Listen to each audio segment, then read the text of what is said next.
Good afternoon. Thank you so much for having me here. And I think the first thing I'd like to say, if any of Senator Collins' staff are still here, that I'd like to nominate her for honorary membership in the American Dietetic Association and the School Nutrition Association. She did a fabulous job of laying out what the issues are and really bringing them home to her state of Maine, and we do have a representative here today.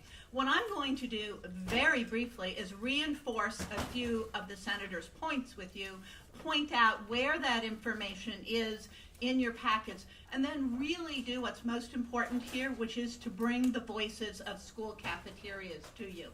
But I could not agree more with Senator Collins in that we all have the same goal in terms of improving childhood nutrition in our country, making sure that children are fit, healthy, and ready to succeed.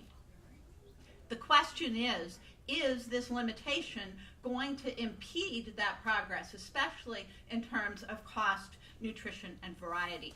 As I said, I'm going to really go through these points very quickly because she made some of them so well. But I want to touch on the regulations, the public response to the proposed regulations, some perspective from school food service professionals, the survey we're releasing here today, and then the anticipated impact as the senator so beautifully laid out, as well as what you can do.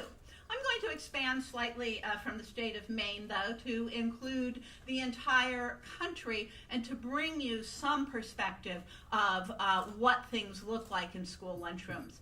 The senator alluded to this timeline. We have had, between the U.S. Dietary Guidelines in 2005 and 2010, a report issued from the Institute of Medicine, which many of you know formed the basis for the proposed rule.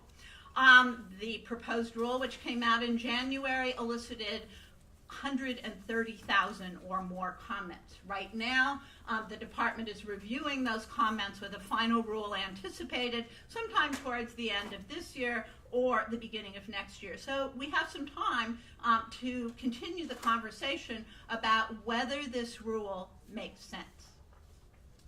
But I want you all to think about what we're really talking about here. We're talking about children in schools and wanting them to be healthy and well-nourished and ready to succeed in the classroom, on the playing field, and then in their communities.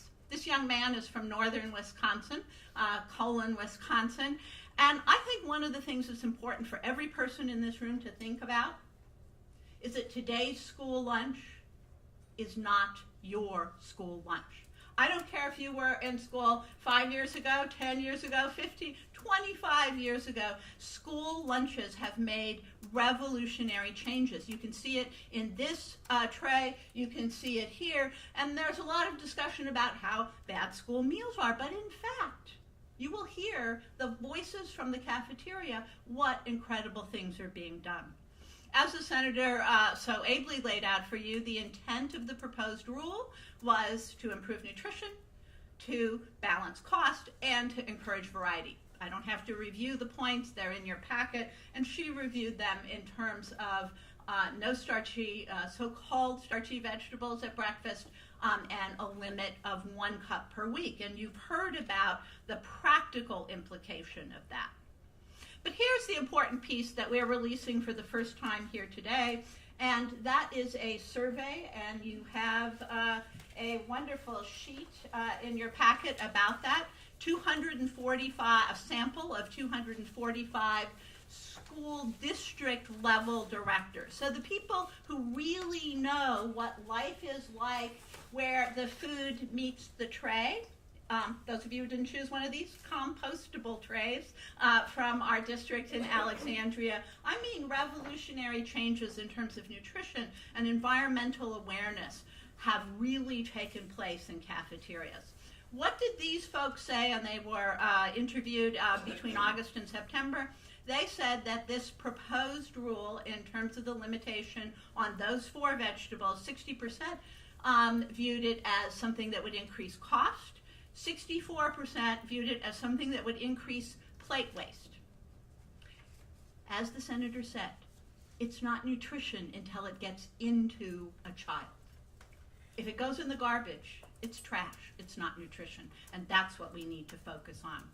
65% of the directors thought it would reduce participation in their school lunch program. And I will tell you that the one thing that any director will tell you to survive in the current economic environment is they need to increase participation in order for their program to be financially viable.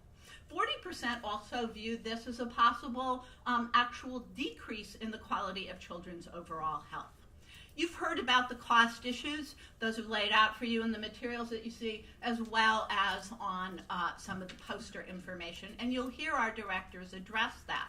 I think the important point is this rule does not add up. And we are asking schools and school districts to, at a time when many of them are under severe financial pressures, to consider, even increasing costs for their school meals program. This is also not the time to limit vegetables.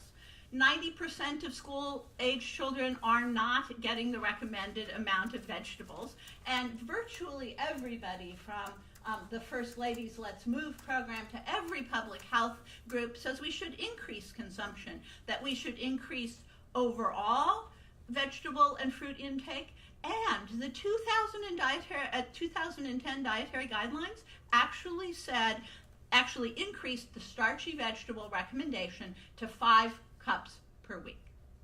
That's for anybody eating 1,800 calories or more. They increased that. It's also a little confusing out there for people because just this week I got an email, last week, I got an email from the Fruits and Veggies More Matters, which is a program of CDC and Better Health Foundation. They're pointing out some new wonderful vegetables I can eat, and they pointed out 2 of them as being potatoes, fingerling potatoes and red potatoes. So incredible opportunities. This is really why I think the senator deserves to be an honorary registered dietitian. I'm going to work on that when I leave here today. But as she pointed out, children are not getting the nutrients they need.